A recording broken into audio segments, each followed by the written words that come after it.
Ladies and gentlemen, welcome to the Stand Up Speakeasy. My name is Sareth Ney, and every episode I bring a comic that needs some flowers on and the spotlight to shine on them. With that being said, welcome to the stage, LA comic Tommy Brennan. Hey, Tommy, how are you?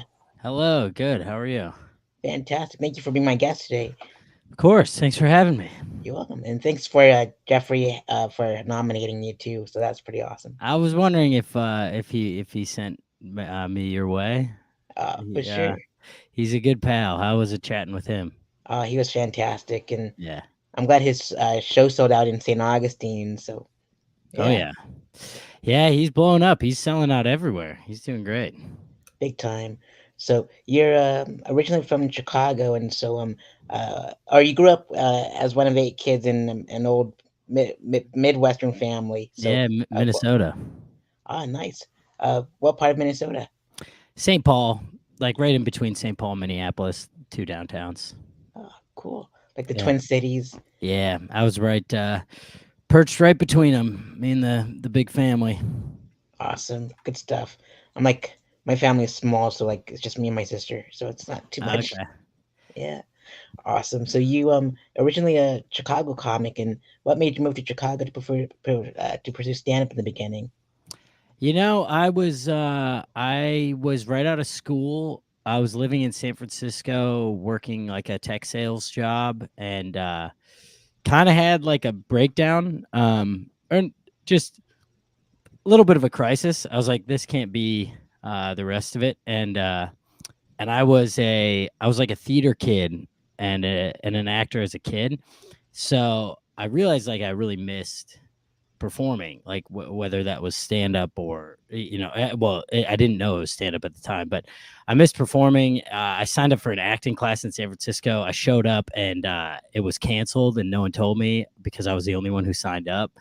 And then about 3 days after that, I got an opportunity to move to Chicago with my job, and so I was like, all I knew about comedy in Chicago was Second City. So I was like, all right, I'll go to Chicago. I'll try Second City. I had always been a huge comedy fan and kind of thought that maybe that would be a strength of mine. And so went to Chicago, started doing improv, and then started stand up pretty much right after that. And I was lying to myself at first and was always like, oh, it might just be a hobby, but pretty quickly I was like, yeah, this is all I want to do. So Absolutely. yeah, and then Chicago is just such a great breeding ground. It's the best. I think it's the best comedy scene outside of New York for sure. Oh, absolutely.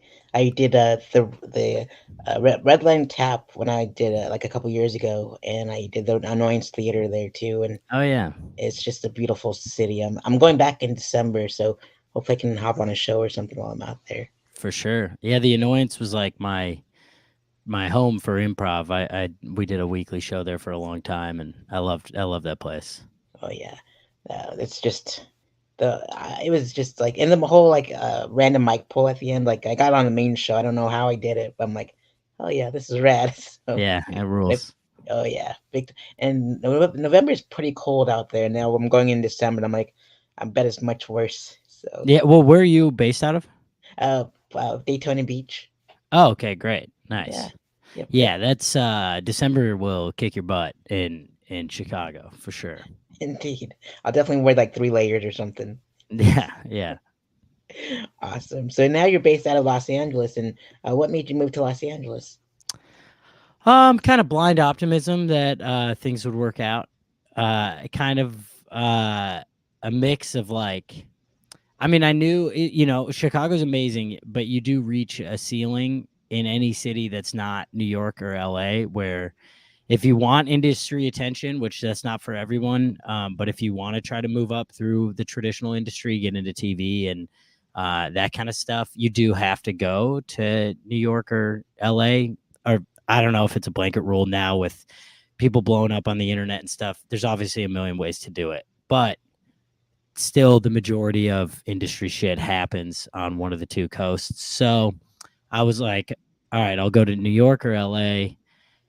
I love New York so much. I think I'll probably end up there, but I wanted to come to LA first. One, because I didn't know nearly as much about the scene. I'd only visited a couple times and done some fun shows. but also I do want to act and be in TV, whether that's writing or acting, and like there's just so much of that happening out here, and so I moved for that reason. And yeah, it's been good. It's an adjustment. The stage time isn't the same in LA, but it's just different. Like the things that people talk about in LA and in Hollywood, some of them are real. Like you never know who is in the crowd at a show. Some of the opportunities I've gotten, whether that's like Comedy Central or doing Just for Laughs, like there was people at shows out here that certainly had an impact on that. And so it's good for that. Like whenever anybody asks me about LA, I always say like it's good for the things LA is known for, which is like industry and that kind of opportunity. Getting better at stand up and stage time, not the place. Like I can't imagine starting comedy out here because everything's so spread out. You have to drive everywhere. You can't really do a lot of sets in a night the same way you can in Chicago or New York or even like Austin or Denver. So that side of it is different out here, but it's good for the things it's good for. And I don't know. To your point, I've never skipped a winter in my whole life. I've always lived in Minnesota or Chicago or Indiana, and it's been nice going 2 years without a winter. Wow, that's pretty. Yeah, I'm a Colorado native, so I'm like Oh yeah. it's just it's wild. And I used to live in LA too, and I lived in Sherman Oaks, and Okay. yep. And I've only did like my first time ever on stage doing open mic was at the Studio Cafe, Jump Cut Cafe in Studio City, and then Okay. I did like two shows out there at the old improv space near UCLA. It's like another black box theater, Yeah. and the Van Nuys Comedy Club and the Springbok, and those were like my two like main showcases. And I was like, oh, okay. And like you said, it's just like you gotta drive everywhere. It's like Florida, you gotta drive everywhere. It's Yeah. like, man, if I lived in like a comedy hub, I'd be in heaven. I didn't wouldn't Hmm. have to drive as far. So like the Yeah. cities you mentioned. Yep, Yeah. yep. Awesome. And so you toured the country and you've done Zany's Comedy on Stage, Caroline's on Broadway, and um out of the three, what are some of your favorite memories from each club? Um, I mean, out of those ones that you just mentioned, Caroline's on Broadway was a cool experience because they're no longer around. But that's a historic club in New York, right in Times Square. And I got in there through a recommendation, got to do like a few showcases, and then they let me do their breakout artist series, which was a one nighter headlining gig. And it was actually on my birthday last year. Um, and that was kind of a banner moment for me at the time, getting to headline. I had only headlined like a few times, um, and nothing at that scale. And so getting to do 50 minutes and putting some of my best friends on the lineup, it was like it's looking back, it's kind of an unreal lineup. It was Tim Smith, who's like my podcast co-host and best friend and an incredible comic in New York, Emil Wakim, who's like blowing up. He's done TV shows and he tours with like Neil Brennan and Nikki Glazer and stuff. Maddie Weiner, who's like one of the fastest rising people in New York.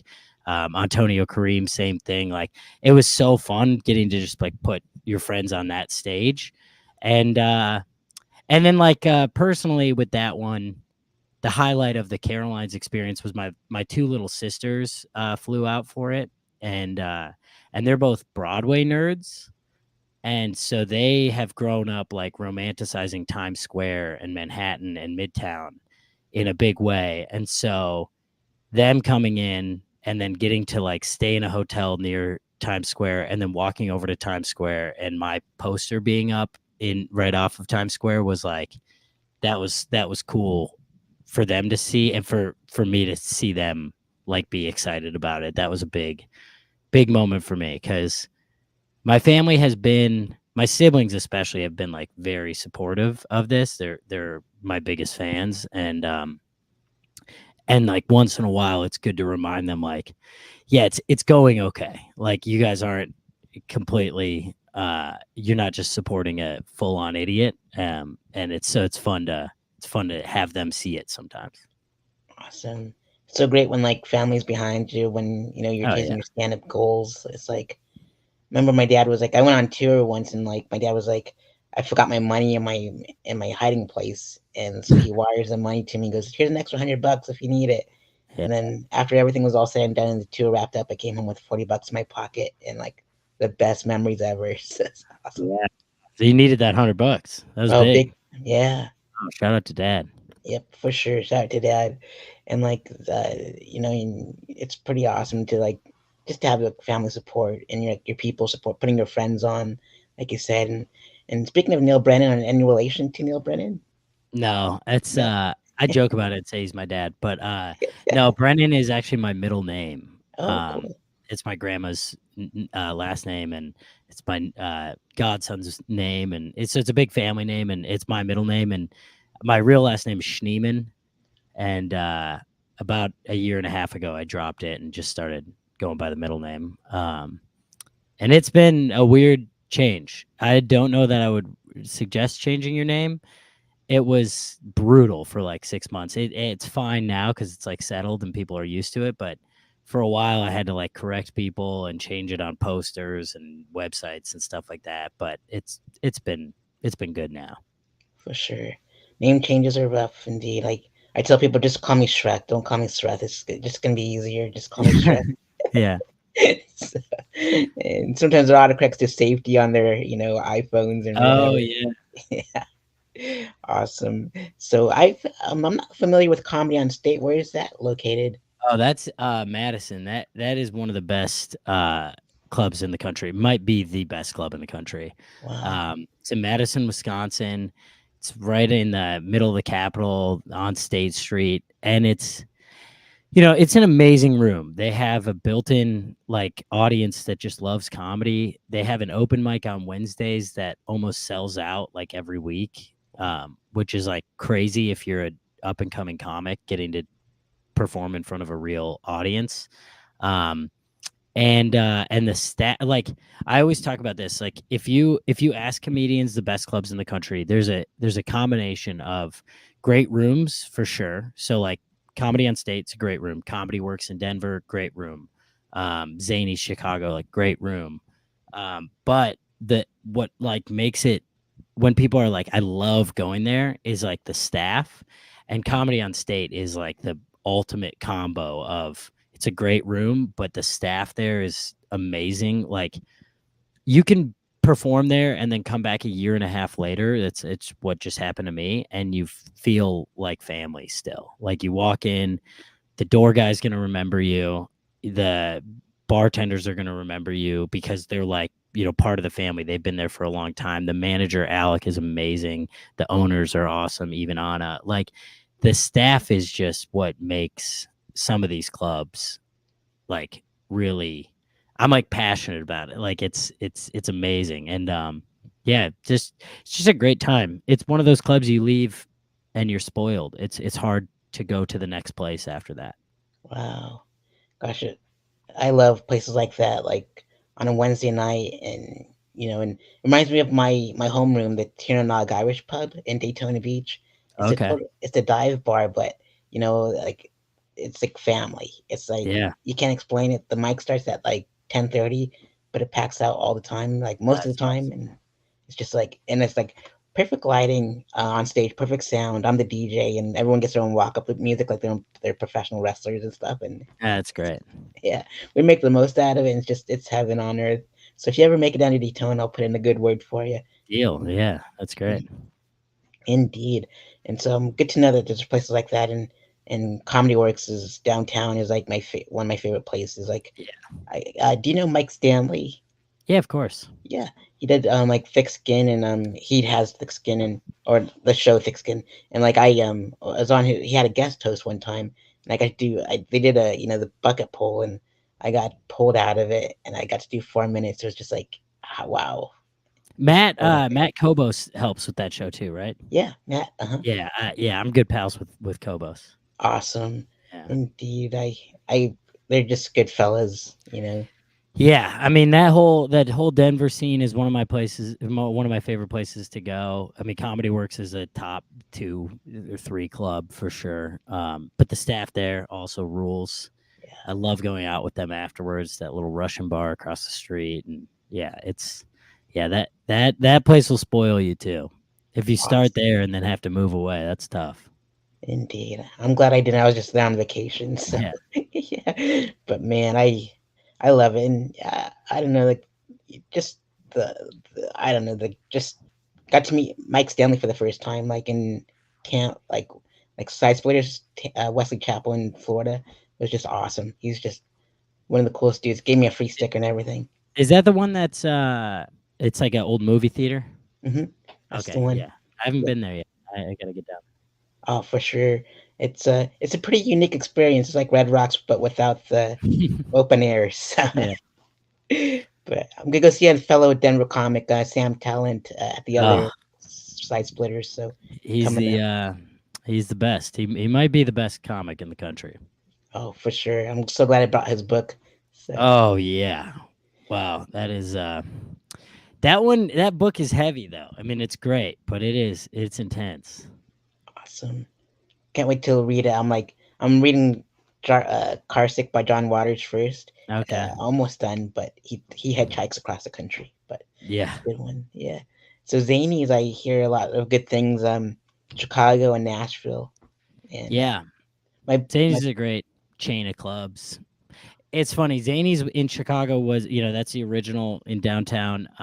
It's like a tiny little shoebox, 115 seater, uh, long room, but just historic. Like the photos on the wall there are unlike anywhere in the world. Because they're just right there. Like you're the audience can't not appreciate like how historic the club is.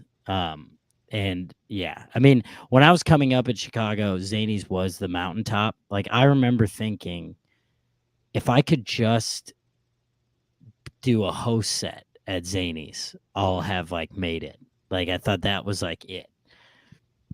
And now it's very cool. I'm very grateful to look back. I got to headline Zany's last year for the first time, and getting to look back and being like, oh yeah, like this at one point was the most important thing in my life, and now like I get to say I've done it, and I'm so grateful for them for that, because it means a lot to have your home club kind of give you the pass or the badge, and now it's really fun. All my best friends that I came up with that are now either in Chicago or across the country, like they've all checked that box now of headlining Zanies, and it's just fun to see like everyone kind of graduate through that. And yeah, Zanies Chicago is like the best staff in the country too. They're so much fun, and the woman who books all of Zany's, Lucy, she's in Nashville, and she is like the best comedy club manager. She's amazing.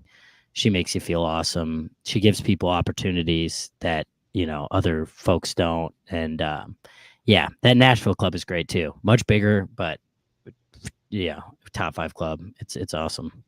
heck yeah, like my friend Big J Okerson filmed his special there. I saw on Oh YouTube. yeah, And then my buddy Anthony Bonazzo, he just yeah, yeah, North Side South Side was just a great special. yeah. Oh yeah, he filmed that at Zany's Old Town. Yeah, Yeah, yeah, yeah. and Bonazzo's great. oh for sure. I interviewed him like during the pandemic, so hopefully I get to do a show with him in Chicago or something when I go up there. Just like for one night only, I'm gonna be up there for I It, guess maybe 3. he's another one of 8 kids. Oh what? Yeah, It's the first thing we bonded over. heck yeah, that's so random. It's so cool to see like the whole like how small the comedy scene is and everyone's connected in like one way or the other. Yeah. 6 degrees of Kevin Bacon kind of style. Oh yeah. Yeah. And then my buddy Amber Autry, she does zanies a lot, and Hmm. we did the Red Line Tap together, and so that's how we met. So Yeah. We yeah. came up together in Chicago, Amber and Oh, I. cool, Yeah. awesome. So you probably know like a lot of my Jacksonville buddies that moved up there too. So they've been around, like Yeah. Forrest Scott, Nick Davis, I Mike think I know Nick. Atkinson. Uh, Nick he has Nick had been here. there for a while, right? Yeah, he has been Yeah, there yeah, for a yeah. while. I know Nick. Yeah. Yeah. Yep, like Mike Atcherson, Oh yeah, yeah, for sure. yeah, I know Harry Mike. Breitner. So like the list Oh, goes on and on. that's a good crew. Yeah, Harry's really funny. yeah, I agree. He gave me the nickname the poet laureate of Pornhub when I was a kid. Okay. Yeah. What's the origin of that? I it's just I'm a dirty comic, but I don't Oh, say any curse words, and so oh, that's funny. yep. And we would travel to like Orlando and do 3 shows in one night, like a mic and then 2 shows after that, and so we became buds. He was like my sidekick for a while, so he's a good kid. Hell yeah. That's Yeah, great. awesome. So yeah, and you opened for Kelsey Cook and Becky Robinson and Louis Anderson too. So how like what was it like working with those folks? Well, Louis was awesome. Yeah, he's been gone for almost 2 years now, and he's yeah, he was you know, a legend, and I got to work with him when I was really early into my career. I mean, I think I was a year and a half in, and the owner of the Chicago Improv had just passed me there. She had just seen me audition, and because I'm one of 8 kids and I'm from Minnesota, Louis Anderson was, you know, he grew up in a family of 12 and is from Minnesota, actually very close to where I grew up. So she was like, "All right, we got to pair these two up." And so she had me host for him, and we just hit it off. He was like the coolest guy, and just so unnecessarily generous. I mean, he would he would make me do this thing which was brutal, but he would make me record sets and then send it to him, and then we would get on the phone and we would watch it live together, and we'd go through every joke, and he would say, I mean, he'd be just ruthless. He'd be like, "Well, why'd you say this? What's that one for?" And I'd be like, "Oh, it sets up this joke." And he's like, "Do you need it?" And I'm like, "No." And his thing was just always just like rewriting and stuff. And he was so he was so like nice to do that. I don't At the time I used to be like so intimidated by him and like almost like scared or like annoyed that he was like making me do this. I mean, he would make me just journal and then like read it to him and see if anything was funny. Like it was crazy, but he just was far enough detached from like the comedy scene that he like wanted to mentor young comics, and it was it was so awesome. He did that for a bunch of comics, and yeah, we became very close, and yeah, unfortunately, you know, died while people still weren't really traveling and stuff, so didn't get to say bye. But he was like the man, and yeah, that was a really cool experience that I kind of didn't. I don't know that I appreciated how cool that was when it was happening, but it was really formative. And then from there, yeah, just started like working the clubs and stuff, and met Kelsey Cook, and she brought me on tour. And she's amazing. She's who I work with the most now. You know, we'll probably this year we'll probably do 35 cities together, and then Becky Robinson, we got introduced by like a mutual friend or something, and I opened for her on one random one nighter in Philly, and then stayed in touch, and now I do a lot of her dates too, and it's awesome. I mean, getting to work with these people that are pros, uh, it really changes like how you view the career. Like they're both like I take very good lessons from both of them, but like the overall thing is like it is work. Like don't take it for granted. Get something out of every show, every weekend. Be good to the clubs, be good to the staff, be good to the audience members, have fun.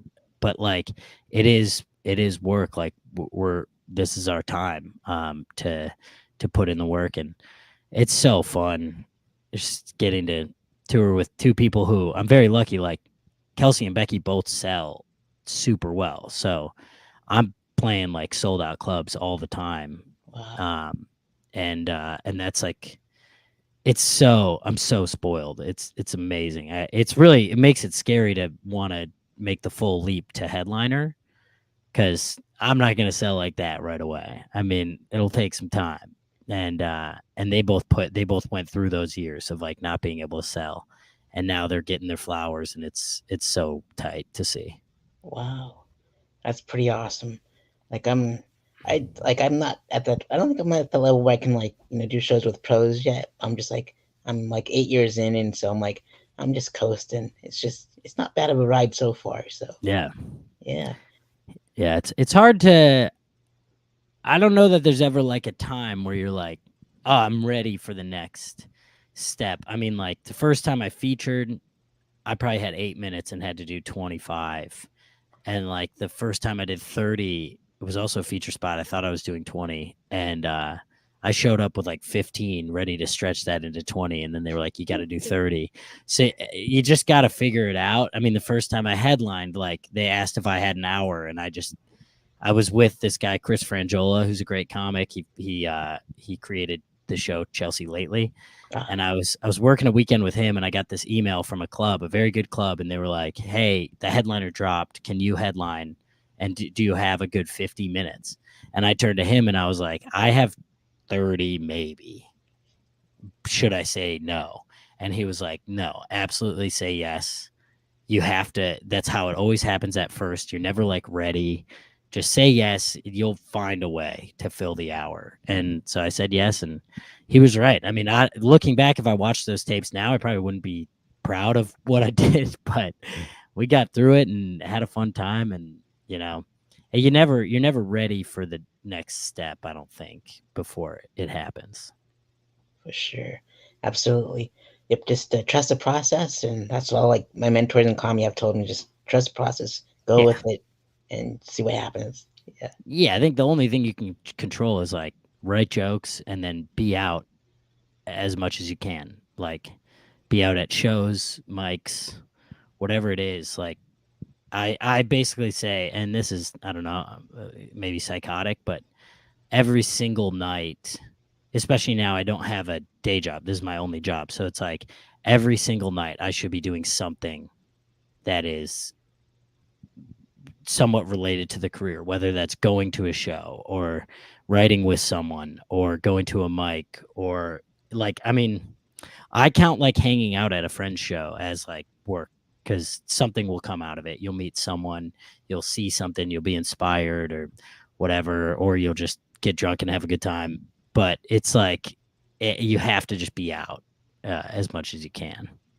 indeed, for sure. I'll still get cabin fever, and that's not fun.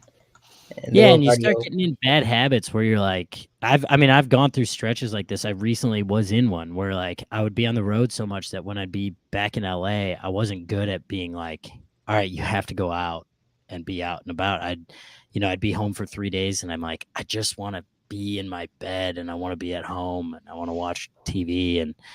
But then that becomes the norm. And then you're kind of dead in the water. Then there's no point in being in LA. For sure. I don't miss it at all, but you gotta when you're out there, you gotta create your own fun somehow, some way. Yeah. So yeah, big time. Makes you forget all about the times that you have by yourself and stuff. So, Hmm. but yeah. And before, earlier, you talked about New Face at the world-renowned Just for Laughs Comedy Festival in Montreal. And what was it like performing at Just for Laughs? That was cool. That was a really nice surprise. I did not expect to get that. It was it's like a goal for sure. But you just never know with those things, anything industry related, you just never know what they're looking for. So, I auditioned the past couple years and have felt good about it, but you just don't know. So this year I auditioned again in LA and I honestly like did not feel awesome about it. Like I did fine, but I left being like, all right, I that you know I showcased for them again. They'll know who I am, but they'll see me later. And I won't get it this year. And then I was because this is probably the biggest thing I've ever gotten. And I was in Alaska doing shows with I had brought my roommate Brett to feature, and then I convinced my dad to come meet us because my dad's always wanted to go to Alaska. So we're out in the middle of the ocean in Alaska fishing for salmon, and I got a call from my managers, and I thought it was going to be like a consolation call because I had heard that if you got Just for Laughs, you would have heard by now. So I was like, "Oh, they're calling me about that," and I answered. I was like, "Hi," and they're like, "Hey, we just got off the phone with Montreal. Looks like you'll be there at the end of July." And like, that was that was a top 5 comedy memory for sure. Because I was like with my roommate, with my dad. We're in the middle of the ocean. It's like raining. It was like, and I just got to be like, I got it, and that was an all timer. And then it was about a month of pure anxiety and dread because I was so nervous. And then you get there, and it's just a big party. It's just a big like love fest. I mean, there's a lot of like industry stuff, but I'm so new to it that I'm not jaded by that. So like, I'll go to all the networking parties. I'll have fun, you know. And then at the end of the day, it was just like 2 6-minute sets. Like it's actually pretty stress free when it comes down to it. Like I someone said to me like 2 weeks before that, because I was really freaking out, and someone was like, "It's just another road gig, and you're just doing 6 minutes of your favorite jokes." I think it was Chad Daniels, a great comic, and we were talking, and I was so nervous, and he was like, "You're just you do the road every weekend. It's just another road gig." And thinking about it like that was nice, because then I was just like, "Oh yeah, I've been here before," and it was great. It was the first show there was like an 800-person theater, and it was awesome. Everyone was set up for success because the people at the festival, they want you to do well. It's not like a tough crowd. Wow, that's so awesome. I just saw like Joe Coy's monologue from there. That's like this like a recent one, and I'm like, man, to be at Just for Laughs, just to be like a fly on the wall would be just amazing. You Yeah, know, it's cool. It's cool being like, you know, it's cool being at like the bottom of the rung there, because like the new faces, we're like, we're the most unknown people there. And then you look around and you see Joe Coy hanging out, you see Burt Kreischer, you see Sam Morrill and all these people, like these comedy heroes to me, like they're at the same after party as you are, and it's like, sure, they're getting more attention than you, but you're at the same party, and that felt really cool, to be a part of that. And a special thing for me was my buddy who you just talked to, Jeffrey Osmus. He was there doing the Nasty Show, which was like one of their main long running shows. Um, and he was just like kind of the darling of the fest. Like everyone was talking about him. Everyone was talking about how hard he was crushing. I got to go see him on my first night there, and he had the set of the night. And so being able to do it with like me do New Faces while one of my best friends is there too, it was really cool because we'd meet up at the after parties, and we're both getting attention for different stuff, and it felt very cool to be able to do that and have a close friend there. wow, that's so awesome. Man, the Nasty Show is like my type of show. Like Hmm. I love dirty comedy, especially if it's like well crafted. Oh yeah. It's like it's beautiful to see like being getting a mental picture of something really graphic, but you're not supposed to laugh at it. It's Hmm. just like. And my other nickname, my buddy Kevin Tibbert in Daytona goes, "You're the cleanest, dirtiest comic in Daytona Beach." Yeah, so you don't swear at all, but you do dirty shit. Yeah, That's a fun combo. it is. And like people are always expecting like because I always go at midnight, and that's like when I truly shine at the Hmm. Nog. It's just like man, like post midnight comedy at the Nog is like the best time ever. So even though it starts at 10:30, but it's like heaven on earth. And I know one day I'll do the nasty shot, the just for laughs, just to Yeah, bring Daytona comedy up there, be to represent, to be there you rad. go. Yeah. Indeed. So you've been we talked about Comedy Central earlier too, and your stand-up videos have amassed millions of views online. And so how has that changed your life with Comedy Central and the millions of views? I mean, the online shit has helped a lot. Like, um, that's new in the last like 2 years. I mean, I'm not a different story really when it comes to that stuff. I started putting stuff out same time like everyone else started doing that. Um, I had like I've always like loved doing video shit, so I had the advantage of like I'm pretty good with a camera and I can edit. And so when the stand-up videos started going online more, because when I started, just to back up a little bit, when I started, like, you didn't post your own clips. That was like psychotic. Like, the only time your stand-up would get posted is if one of the clubs with like a following would post it. Like when I started, if you got posted by the Laugh Factory, that was like a huge deal. I mean, I remember the first clip of mine that got posted by the Laugh Factory. I was like, holy shit, I'm going to be famous tomorrow. And like, it used to do something a little bit. You would get a few followers. And now, and then all of a sudden people started just going rogue and posting their own. And so I jumped on that train too and just had a couple go really viral early on and have grown like a little bit of a following. And yeah, I mean, that changed a lot. Like I'm able to headline some places now because of that. I'm able to sell tickets in some markets because of that. Um, and yeah, I mean, it's not the end all be all. And, so many people post stuff online now. So it's like you got to find other ways to stand out. But it definitely changed a lot in the last 2 years and helped me, be more independent. And then the Comedy Central thing was new. That was a product of doing Just for Laughs. I think the guy who books that, he had seen me a couple times, whether that was like in LA or I think he actually saw me in New York too. But yeah, then after Just for Laughs, got the offer for that. Just filmed it in New York a couple weeks ago. So I'm not sure when that's coming out, but should be soon. And yeah, that was cool. That was another thing that I was fully not expecting. It's funny. The things that I think I want next are not happening.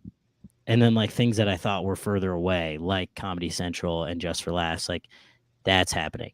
But then like there's still some clubs that like I'm dying to get into that I can't, And so it's like it's always interesting what you spend your time worrying about and then what you actually end up getting. But yeah, the hopefully the Comedy Central thing. I mean, it's just on their YouTube channel now because they don't have like they don't have original programming on TV anymore. But yeah, it was a cool experience, and hopefully it'll help a little bit online. For sure.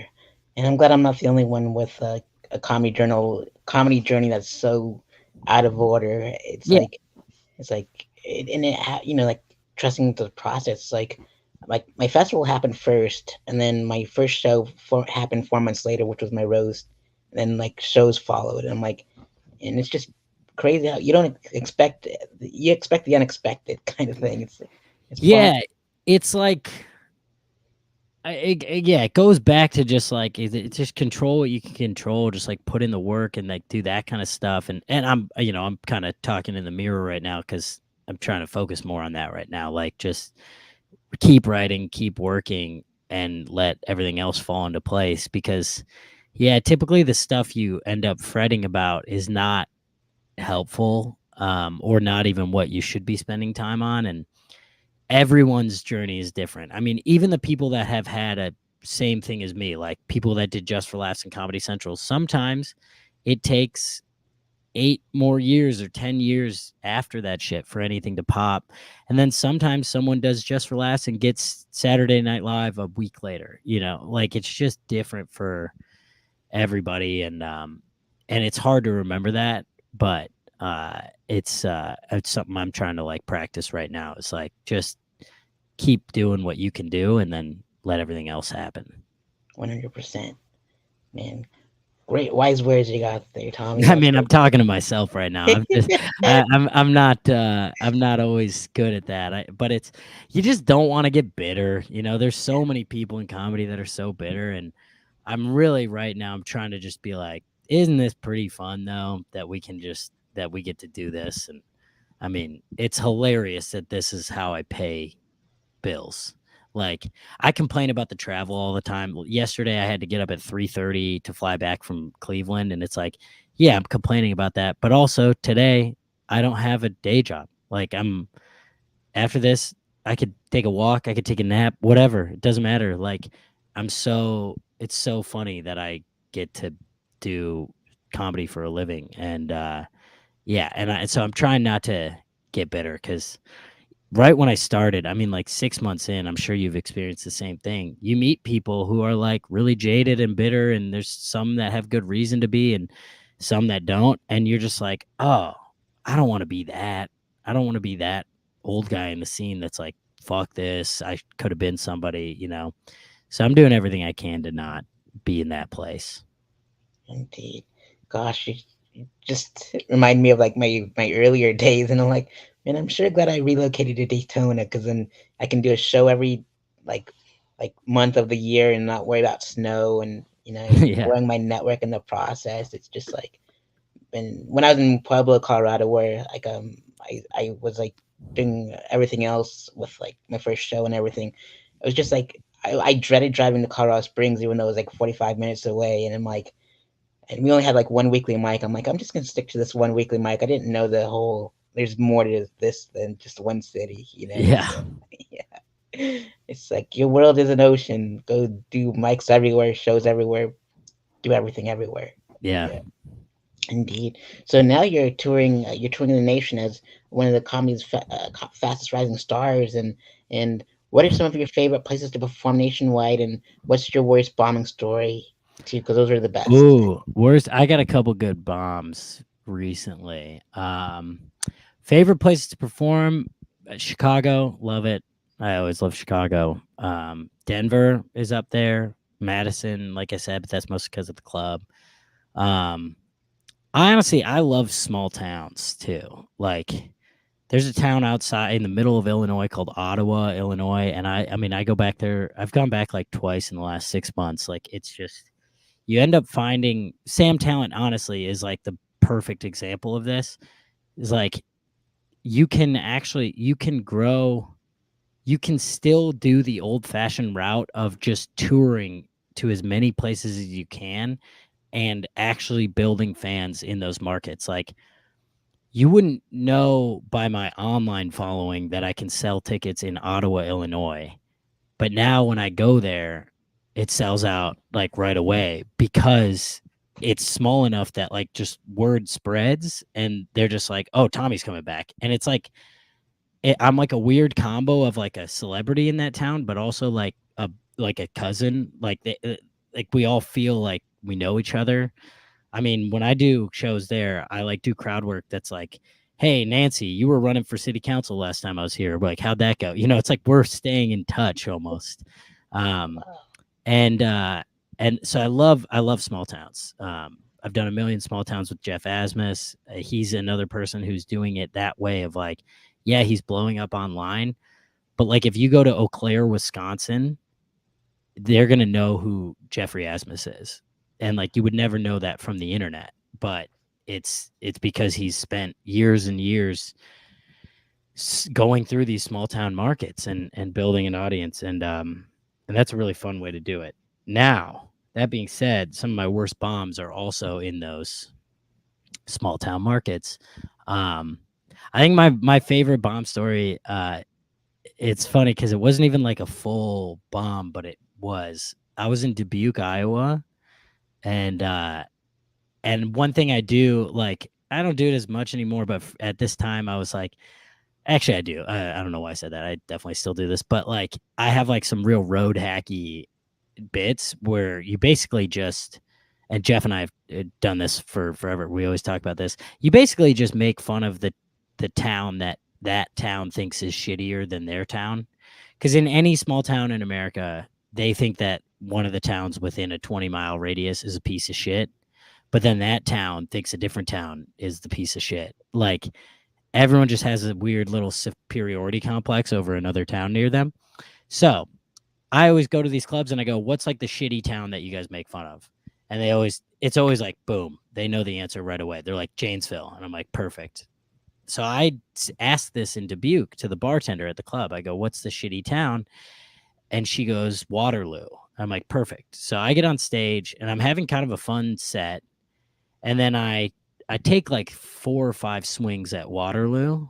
Like, first one, it was like kind of my opener, so it like didn't really hit, and I was like, "Huh, all right, well that was weird." That usually kind of explodes, but whatever. And I'm having a good set, and I say Waterloo again, and it like tanks again. and then I'm having like a good one again, and I say Waterloo and it tanks, and I keep bombing with Waterloo, and like I ended on a weird note because I tried to call back to it. I don't know why I kept trying, but like, I mean, I'm not kidding. Like every other town, this is like the best jokes of my set. Like I'm like crushing with this shit. So I'm like, it's gonna work. Keep trying, whatever.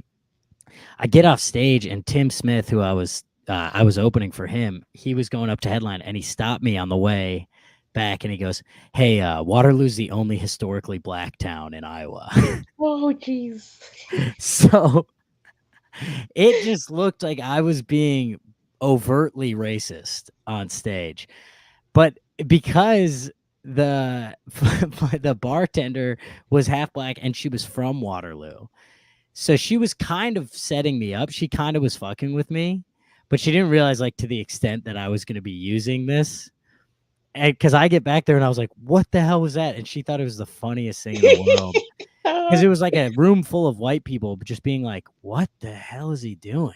Like, yeah, in hindsight, it's probably good that it wasn't crushing. If it was, that would have been horrifying. But yeah. yeah, it's legitimately like a refuge in, or it was in Iowa, for like black people coming out of Chicago and stuff. And so it's like really historic. And I was like, fuck Waterloo. Fuck those people. If I wanted to die of an overdose, I'd go to Waterloo. Like Wow. it was like it was not good. And it was haunting. I couldn't show my face in the showroom after that. I went and hid in the green room. And that one stuck with me for a while. I that was probably the worst I've felt. But like, I don't know. I've had bad ones all over the place. I mean, I've had corporate gigs. Like, I got my biggest paycheck at the time to ever do comedy was like 2 years ago, and I got to do a big corporate gig at this place called Talia Hall in Chicago. It's a really historic concert venue, and I've seen some of my favorite concerts there. So I was so excited, and it was me, and then the band, the X Ambassadors, who have Oh, yeah. that song Renegade. They Mhm. were like headlining the corporate event, but I was going before them. And it's a concert venue, so like corporates are usually bad, but I was like, this one might actually be good because they've actually done comedy there before, and maybe they'll figure it out. But I got on stage and it was just they didn't make people sit down. Everyone was just milling around, getting drinks, talking to their coworkers, taking pictures, and I was just up there like talking to a cafeteria, and I had to do 30 minutes, and it was the longest 30 minutes of my life easily. Wow. And then afterwards, the CEO came up to me. I was standing by the bar, and the CEO came up to me and he goes, "Hey, will you take a picture of me and my wife?" Not with, of. That's It was brutal. brutal. Yeah. Oh man, that's great. Oh man, I those are like I love hearing bombing stories because Yeah. those are humbling, and Oh, I'll like never forget those in my whole life. indeed, like the town that everyone talks bad about is like my hometown of Pueblo, Colorado. It's like we're like and it's like we get like the 13th most violent city in America, or like the worst place to live in Colorado. Those things were in the headlines. Oh shit. And I'm like, you know what? Like whenever I come back home, every July, um, it's all love. It's like, Yeah. it's not if like the people that are in the city know what's best, Yeah. and what parts you stay away from. But like once it's like when I come back, it's like it's all family reunion, family reunion. It's just fantastic with the musicians and the comedians and stuff. It's just Hell beautiful. yeah. Yeah. And Daytona's the Florida version of the bad town. Like, but everyone For comes to sure. us to tell their dirty jokes. It's like, Yeah, yeah, yeah. But I love Daytona. It's like it's heaven too. So yeah. yeah, and so we got an audience member in the audience. So if you like to interact in the chat, you're more than welcome to. But be nice to us. I always give them a fair warning. So, Oh, so there we go.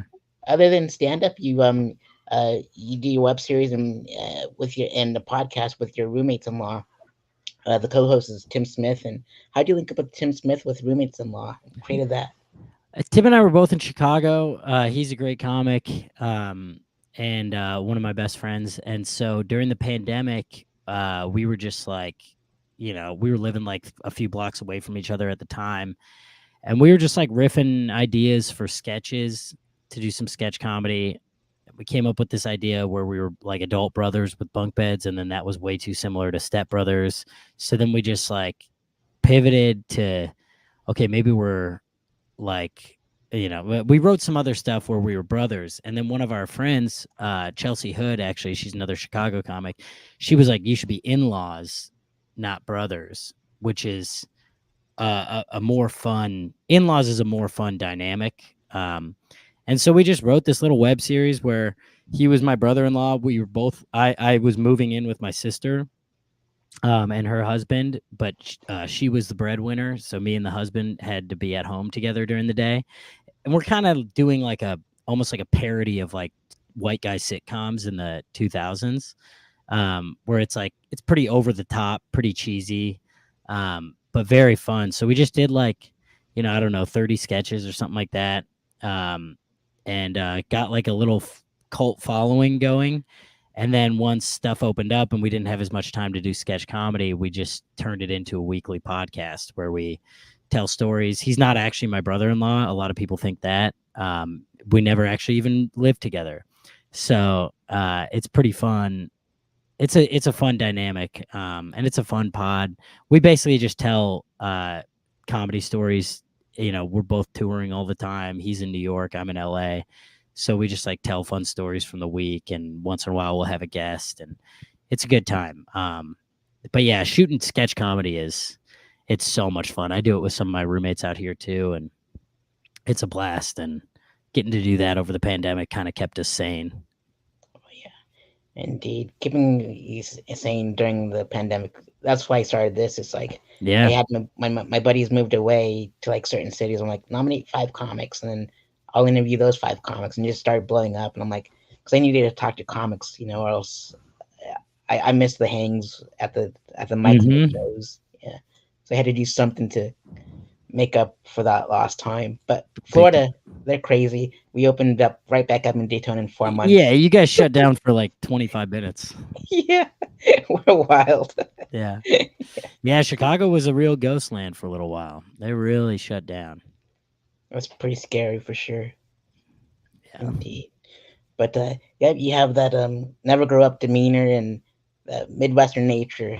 You have people telling your jokes on the drive home. Was he funny, or did I just see a potential son in him? I It's love that funny. you're just reading straight from the bio. This is great. Indeed. So I'm just like, I'm so like, my journalism thing just, that's what I majored in. So I'm like, I'm just gonna read it out loud. Yeah. See, so what made you put that on your bio? I mean, I could probably update that, but I really do like try to just be goofy, and like I don't really I mean it's probably a deep-seated fear of death, but like I really don't want to grow up like, I mean in some aspects of my life I kind of need to, but in terms of like comedy and being on stage, like I try to just be a goofball, be silly, like be a kid. I mean, it's very fun that like I get to play make believe on stage, and people pay to see that. And yeah, I just think like I just try not to take anything too seriously. We only do this thing once, so yeah, I just try to stay a goofball. And yeah, that's that never grow up thing. And I don't know, people often like treat me like a son after shows. Like I think there is just something, I have a youthful aspect of me that like, I mean, moms always are trying to set me up with their daughters or sons, and that's a fun, I think it's like an adoption thing. Like I think they just want to like bring me in. So yeah, that's why I put that too. I get like weird conversations like that all the time. Oh yeah. Oh man, that's why I love stand up too. It's like I'm like a total gentleman, like superhero off stage, but then when I get on stage, I'm a total supervillain, because I Yeah. say all these bad things, and Yeah. it's like it's so fun to like do that. It's like there's no other art form that allows you to be so wild and like Yeah. It's awesome. carefree. Yeah, it's the best. Like First Amendment rights are just there for us. It's just awesome. Mhm. Well, there's a certain extent we can go, like even in Daytona. It's like you better bring the fun. You better, if you're gonna go that far, bring the funny. Yeah, that's the beauty of it is like if if people aren't laughing, you just won't be successful. And that's cool. Like anytime someone's like, "Can you believe they said that?" I'm like, I don't know. Yeah, like say whatever you want. It doesn't mean people have to laugh or people don't have the right to be offended. Like you can say anything you want. Go into any comedy club. People say wild shit all the time. But if they find a way to make it funny, then it's like, yeah, I'm not mad at that. Um, it's a good time. For sure. Awesome. There's a Taylor Scott's in the comment section. He's like, respect the hustle so much. I asked him if they were a comic. They said not yet. Oh Love your yeah, I've guys' seen this. candor. Inspired me to call it like it is on the next meeting. Happy Monday, goofballs. Looks like we're inspiring him to go into a corporate meeting with some fun banter. That's Abs- I love that. I hope you don't get fired, Taylor. Keep it fun. Don't throw anything too crazy out there. Absolutely, for sure. And Tommy, how long can I keep you as my guest?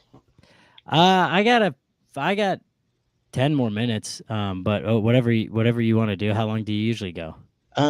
Sometimes with the Chicago, the longest I ever went was 3 hours with Holy shit. yeah, with the Chicago comic, Chris Obscura. So Oh yeah, I know yeah, Chris. awesome. Bye, And Taylor. Love I you. take love you too, bud. Um, and so but yeah, we'll do like a lightning round of the second part of the show because it's like there's can be lengthy answers. Okay, So cool. with that being said, what inspired you to perform stand up comedy?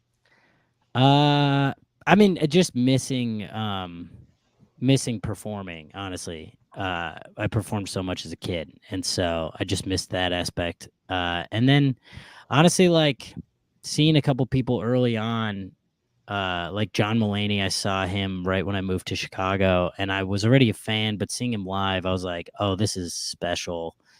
Um, and so he was like a big inspiration early on. And yeah, I think just the desire to perform, and I mean probably my family too. That's the root of it. Is growing up in a family of 8 kids, you seek attention wherever you can get it. Um, and so when I could get attention as a kid, I leaned into it, and so that was probably the root of the inspiration. Heck yeah! And what was it feeling like when you first performed stand up? You know, it was just like it was this feeling of like, man, I want to be doing this all the time and I want to be good at it. Like I remember just thinking right away, like, God, I want to be good at this. Like that was because I was fine. And I mean, looking back, I was bad, but like I was fine for being brand new. I just remember being like, I want to just be able to crush, and that's what got me through like that first year of just grinding it out at open mics and not doing any booked shows. Was like, if I can just get good enough to get in at a club or something, like I want to be good at this. And yeah, that was all rooted from that first show. Hell yeah, indeed. And let's see. And you mentioned John Mulaney, and I remember New in Town. And what are some of your favorite comedy specials and comedy record albums? Rory Scovel tries stand up for the first time is maybe my favorite special of all time. Dan Soder's Son of a Gary on HBO is an amazing one. I quote one line from that almost 3 times a week. He has this joke about how he's now in his 30s. He can't eat late at night anymore. The doctor told him not to. And it's a long bit, but there's one line he has where he's like, that I used to like, I'll eat as late as I can. Like it helps me sleep. Like I'll eat laying down if it helps. Like if you eat a huge meal before bed, you'll sleep so deep. You touch the bottom of the pool every time. Like every time my friend is like, "Oh, I have trouble. I have insomnia." I'm like, "You're not eating late enough."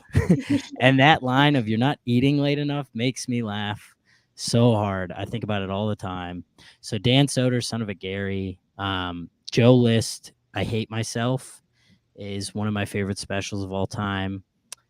Beth Stelling's new hour that I just watched on Netflix is one of my favorite things I've seen in a long time. Um, yeah, but Mulaney, I saw the Kid Gorgeous tour live at the Chicago Theater, and that was right when I was actually starting stand. I just started to do some open mics, And that was like a life-changing experience for me. Not that like today I'm like, I think Mulaney is a generational talent. I think he's unbelievable.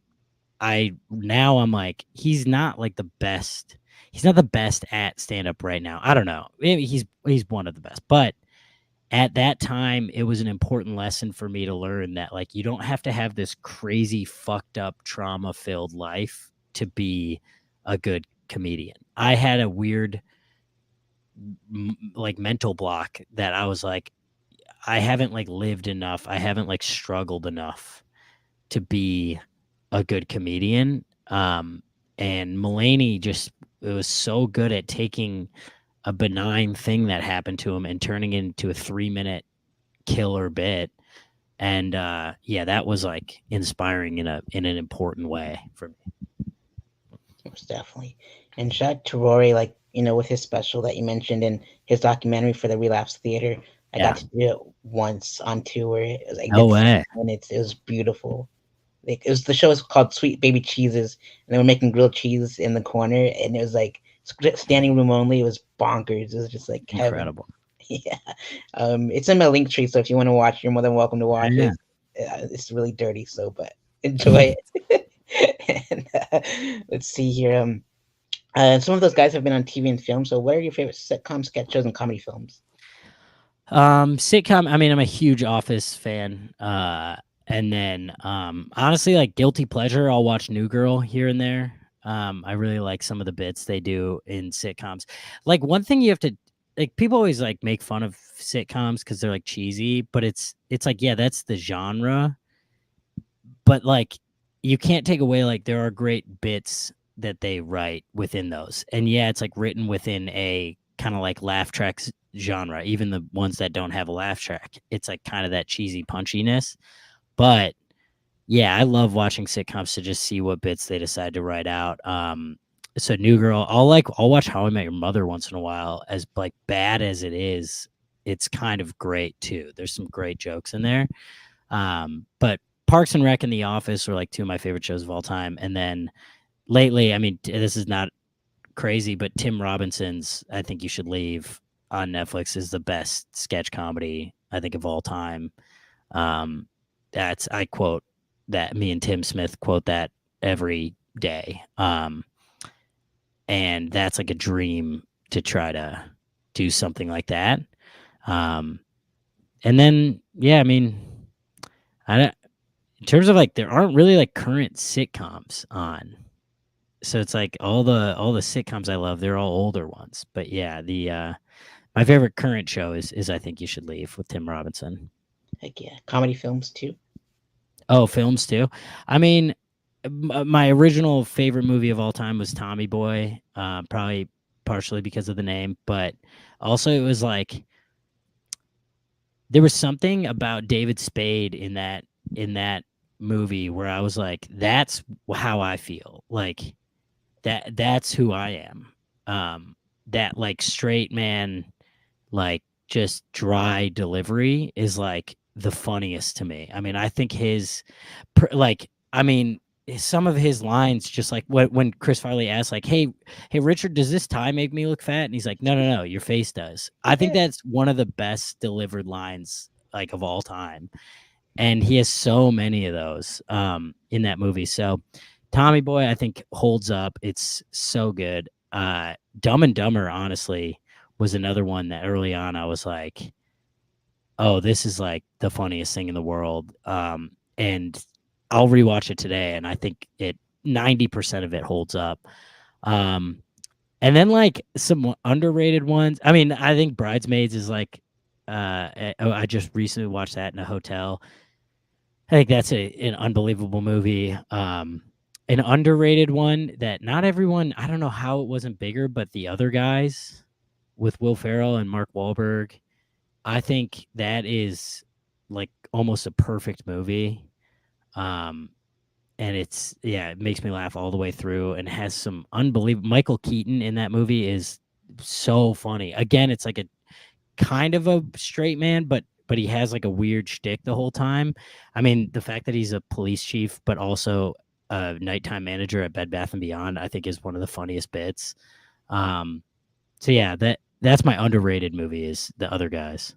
And Oh then, yeah. my 2 other guilty pleasure movies, comedy movies, are both the, Lonely Island, one's Hot Rod and, Popstar, Never Stop Stopping, or Never Stop Never Stopping. I think that's what it is. Yeah. For sure. Andy, God, Andy, Samberg is so great, and both those movies are very dumb, slapstick, like, goofy humor, and I really love both of them. Hell yeah. I say Holy Shnikes and kick his ass Seabass on the regular. Like, Kick his ass, Seabass. Great line. indeed. And so, if you can go on tour with any comedian locally and internationally known, which comedians would you like to go on tour with?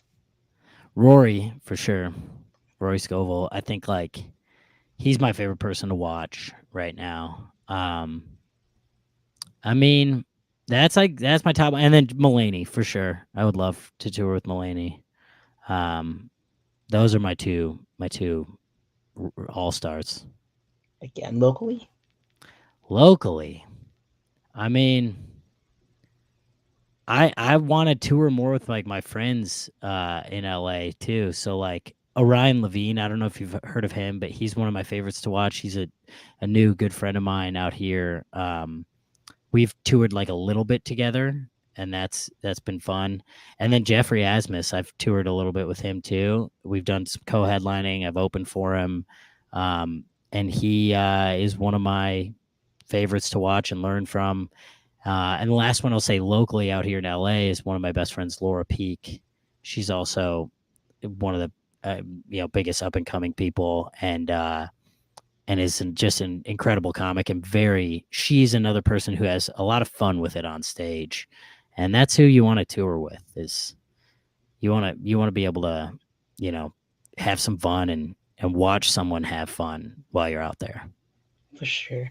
And so, the light's almost up on us, are now on our 10 minutes. So, I had a few more, but we'll skip those. But we'll skip to the third act if you like. Okay. Yeah. Yeah, I don't have anything till 12:30. I was gonna maybe uh get some stuff done between them, but it's fine. We can go till 12:30 if you want. Perfect. Awesome. And these are quick too, I promise. So, Okay. if you can get roasted by five comedians, top five that are alive, which comedians would you like to get roasted by? Five comedians to roast me. That are alive. Hmm. That's tough. Because it's weird. It's like the better comedian I choose, the harsher the roast is gonna be. Um, I think I would like to watch. Well, I'd like to watch like some of my friends have to do it. So I'd make Jeff do it. I'd make Kelsey do it. Kelsey Cook, who I tour with, because she's the nicest person in the world, and I think that would be hard. Her boyfriend Chad Daniels, who's also one of the best comics, he's another person I would love to tour with. If he got involved, he is so good at being mean, like in a joke way. I mean, in some weird masochistic, that's my hero way, it would be fun to have Mulaney do it. And then I'd have to get someone like from that world. I mean, I think Earl Skakel, if you know who he is, he's kind of an all-time roast comic. I think he's like better than Jeff Ross. I would have him do it. Wow, that's huge. Yeah, Yeah. indeed. And where do you see your comedy journey in the next 5 years? I don't know. That's the crazy thing about like it's hard to envision what it's gonna look like. Because if I went back 5 years, I mean, and I told myself everything that happened, I'd be excited and also like confused at times. Um, so I guess next 5 years, like turn into a full time headliner for sure. Um, hopefully work in TV. And then I want to start taking more risks. I think like one thing I'm excited for when I have my own audience, like in a real way, is like having even more fun up there, bringing other elements into it, not just keeping it straight stand up, like doing some musical stuff, bringing friends and guests on stage and stuff like that. Like really like playing around with what a live show can be. I'm excited to do that once I have an audience that will like give me the chance. Because when you're opening and when you're just like trying to build a new audience, you want to just like crush and make sure they love you. And then eventually, I think you can build enough trust to where, like Rory did, he'll do improvised hours, but that requires an audience that's like, yeah, I'm going to give you a chance. You know, you kind of have our blessing to fuck around. Absolutely. Man, that special was so rad. I loved Yeah. it too. Yeah. And let's see here. Uh, you pretty much answered my next question, which was like, which other forms of comedy would I to venture off into, like improv, sketch, comedy, writing, acting, directing, and so we covered all those already. So Yeah. that was a breeze. Let's see here. What's your favorite joke a comic has written other than Dan Silver's? Um, I think Joe List on his special I Hate Myself, he opens on like 10 minutes of airplane comedy, which like so many people have just like ruled out as hacky or like overdone. And that's like, it's the perfect example of like, no, you can write about anything you want if you just have a unique take or make it funny. And he has a couple lines about traveling that are so funny. I mean, he's like, he told his buddy he couldn't. I'll tell it as Joe List, but I'm like, yeah, I told my buddy I have trouble sleeping on planes, and he's like, oh, I have no trouble. Like, why do you have trouble sleeping on planes? And it's like, well, it's not a great environment. Like, it's like if someone took your bed and replaced it with a chair, and then also in your bedroom were 200 strangers that are farting and coughing. And then outside of your window, there's a jet engine idling. And then 4 hours into your sleep, someone wakes you up and asks you if you want a can of Coke. Yeah, that's how I usually sleep. I sleep for 4 hours and then I wake up and I drink a can of Coke. And just the phrasing of can of Coke is like one of my favorite lines. I'm like butchering the joke. It's much funnier, but go watch it. It's on I Hate Myself, and it's like, one of the opening jokes. But just taking that unique or taking that overall premise of like it's hard to sleep on planes. Yeah, we've all heard jokes about that. There's a million plane jokes, but like having that unique take of like can of Coke. Yeah. I like to spice up my dreams with some Sleepy Time Pepsi. Like it's such great writing, and I can't fly without thinking about that. Anytime someone offers drinks when I'm, you get like woken up by the flight attendant and they're like, "Do you want anything?" I'm like, "I'm sound asleep right now. No, I don't want a ginger ale." Good stuff. That's awesome. Yeah, I gotta go watch that again because he's. I saw him on Kill Tony recently, and he's just awesome. Like, He's so good. He's another person who like I sound like a broken record, but I'm like I just truly believe he's having fun up there, and that's like so important to me for watching people. I've seen too many people angry, and you can be talking about stuff that makes you angry, but have fun up there. It's the whole point. 100%.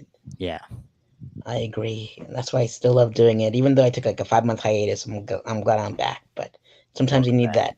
that Yeah, break. Yeah. And let's see here. What experience would you like your audience to take with them after a set is over? I want them to feel like um well, one, that they had a great time. It's like great night. I know how important it is. Or like it's hard to go out. Like it's hard, especially if you have like kids or you're married or whatever. Like it's really hard to go out. So like I want them to feel like it was worth it always. And then like more specific feelings, like I want them to feel like they know me a little bit, like that they have some buy-in to my career in my life, and that I know them a little bit, and I want them to have been like that was fun. Like that was a fun time.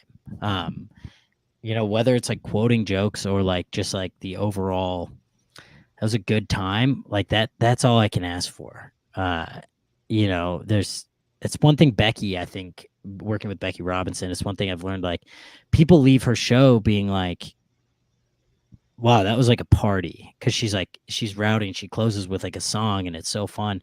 People leave being like, that was a fun night out. and it was just like it was a comedy show. And like Kelsey, like people will leave like quoting specific jokes, and like those are two different paths to have like the same feeling of like that was great. But yeah, I really love the idea of people just being like, "Oh, you got to go see Tommy. It's such a fun time." Indeed. Well, I can't wait to see you live sometime, and it's gonna be rad. So, if somehow like our paths cross in July in Colorado, and you can set up the shows at Comedy Works and stuff, I'll put you on my fest if I can afford you. Ah, So that'd be sweet. yeah, we're gonna be in a bomb shelter again this year, so it's gonna be rad. So Wow, cool. yeah, Is that in so Pueblo? it is. Yep, Okay, yep. nice. They demolished an old house and just kept the basement, and so it's a bomb shelter. And Oh, we cool.